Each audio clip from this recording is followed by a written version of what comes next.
বৃষ্টি হবে আর খিচুড়ি রান্না হবে না, তা কি হয় বলেন তো? হ্যালো এভরিওয়ান, আসসালামু আলাইকুম। কেমন আছেন সবাই? আশা করছি ভালো আছেন। আমি আলহামদুলিল্লাহ ভালো আছি। তো আজ আপনাদের সাথে একটা স্পেশাল খিচুড়ি রান্নার রেসিপি আপনাদের সাথে শেয়ার করব। তো স্পেশাল বলার কারণটা হচ্ছে এটা হচ্ছে ভাতের চাল দিয়ে রান্না করব, কোনো রকমের পোলাওয়ের চাল ছাড়াই এই খিচুড়িটা হবে। খুবই মজা হয় এইভাবে রান্না করে খেতে। তো প্রথমে আমি নিয়ে নিয়েছি বুটের ডাল এক কাপ বুটের ডাল নিয়ে আমি কিছুক্ষণ ভেজে নিয়েছি কড়াইতে।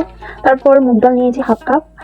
ওইটাও একসাথে ভেজে নিয়ে, মানে বুটের ডালটা আগে একটু ভেজে তারপর হচ্ছে মুগ ডালটা একসাথে দিয়ে আরো কিছুক্ষণ ভেজে তারপর হচ্ছে আমি মসুর ডালটা দিয়ে কিছু পানি দিয়ে ভিজিয়ে রেখেছিলাম। আর এখানে দিয়েছি 3 কাপের মতো হচ্ছে ভাতের চাল, আর মসুর ডাল দিয়েছি 1 কাপের মতো। এবার আমি একটি কড়াই বসিয়ে দিয়েছি, কড়াইতে পরিমাণ মতো তেল দিয়ে দিয়েছি 2টা তেজপাতা, দিয়ে দিয়েছি অনেকটা পরিমাণের পেঁয়াজ কুচিটাও আমি কিছুক্ষণ ভেজে নিব। ভেজে নেওয়ার পর দিয়ে দিব এখানে পরিমাণ মতো লবণ, হলুদ, সামান্য একটু রসুন পেস্ট, আর দিয়ে দিয়েছি সামান্য একটু জিরা গুঁড়া, আর হচ্ছে ধনিয়া গুঁড়া, সামান্য একটু গরম মশলা। তো এই খিচুড়িটাতে কিন্তু আমি বেশি কোনো মশলা দিব না, কম মশলাতে এই খিচুড়িটা হবে, খেতেও খুব মজা হয়। আমি এখানে একটু লাল গুঁড়া মরিচও দিয়ে দিয়েছি, দিয়ে মশলাটা কিছুক্ষণ কষিয়ে তারপর ওই যে ভিজিয়ে রাখা চাল ডাল সবগুলো আমি একসাথে হচ্ছে দিয়ে দিয়েছি মশলাটার সাথে। তো মশলাটার সাথে চাল ডাল সবগুলো একসাথে মিক্স করে নিচ্ছি একটা ধৈর্যের সাহায্যে। দেখতে পাচ্ছেন, তো আমি কিছুক্ষণ কষিয়ে নেব।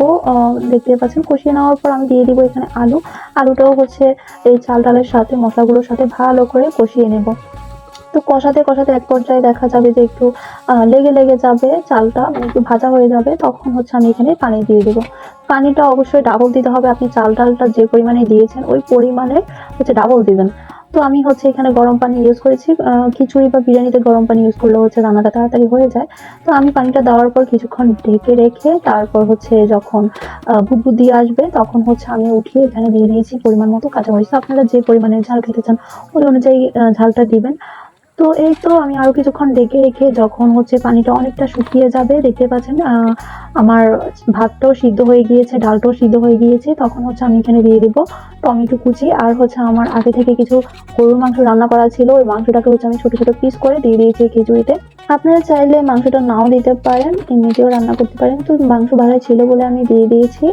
তো এই তো আরো কিছুক্ষণ ঢেকে রেখে যখন অনেকটাই শুকিয়ে যাবে, তখন মানে একটু মাখো মাখো থাকবে, তখন হচ্ছে আমি এখানে ভাজা জিরার গুঁড়া দিয়ে দিয়েছি 1 চামচের মতো, দিয়ে হচ্ছে ভালো করে নেড়ে চেড়ে তারপর আরো কিছুক্ষণ রেখে দিব ঢেকে। এই তো আমার হয়ে গিয়েছে খিচুড়ি, ভাতের চালের খিচুড়ি। খুবই মজা হয় এই খিচুড়ি খেতে।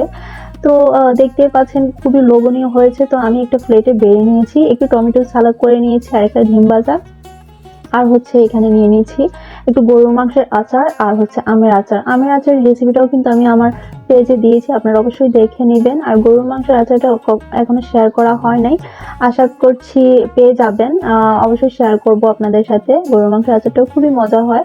তো আজকের ভিডিওটি এই পর্যন্তই। আমার ভিডিওটি কেমন লেগেছে অবশ্যই কমেন্ট করে জানাবেন। ভালো লেগে থাকলে লাইক কমেন্ট শেয়ার করে দিবেন। সবাই ভালো থাকবেন, সুস্থ থাকবেন। আল্লাহ হাফেজ।